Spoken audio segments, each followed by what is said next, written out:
Čau visapkārt, man sauc Oskars, iespējamās misijas 4. iesaukuma dalībnieks. Pāris vārdos par to, ko mēs esam darījuši un sastrādājuši šodien. Bet droši vien jāsāk ir ar vakardienu, jo vakardien mums bija 1. klases vakars. Mēs bijām visi skaisti uzpucējušies un sapulcējušies kopā, lai jauki pavadītu vakaru.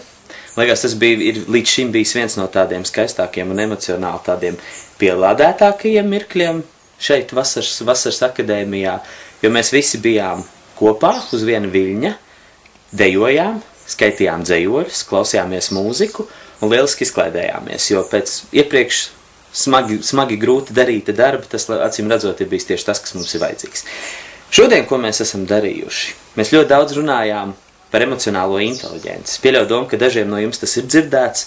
Mums pašiem tas, kam bija jaunums, kas par to jau bija kaut ko interesējies un zinājis.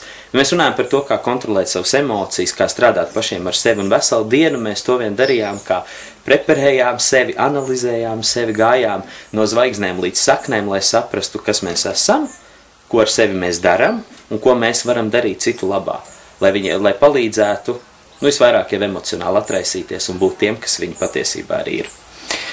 Tad mēs tikāmies ar advokātu Lauru Liepu, kas patiesībā ir ārkārtīgi skaists dienas moments, jo pēc ilgiem laikiem, nevarbūt, ka ne pēc ilgiem laikiem, mēs sastapām tiešām ārkārtīgi harizmātisku līderi, un ja jūs neticat man, tad jūs varat pajautāt kādam no maniem kolēģiem vai pašam Laurim Liepam, lai kaut vai viņš mums pastāst, ko viņš domā par vēsturi, un kāpēc vēsture var būt aizraujoša un interesanti, jo tas tiešām ir ievērības cienīgs stāsts.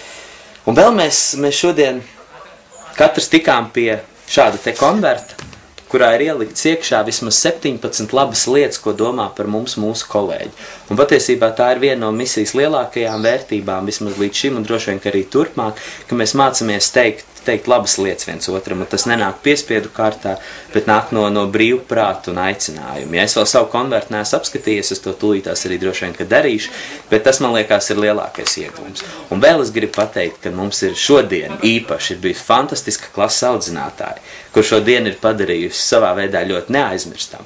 Un vēl viena lieta, kas man ir bijis pārsteigums patiesībā visu vasaras akadēmijas laiku, es esmu te pavadījis, ka tās virsotnes, kurās man šķita, ka es kādreiz esmu uzkāpis, ka patiesībā tas ir izrādies tikai tāds vēl viens atspērienu punkts, lai kāptu jaunos Himalajos. Un pēc tā, ko es redzu un jūtu sevi un pārējos savos kolēģos, es zinu, ka mēs tajos Himalajos uzkāpsim.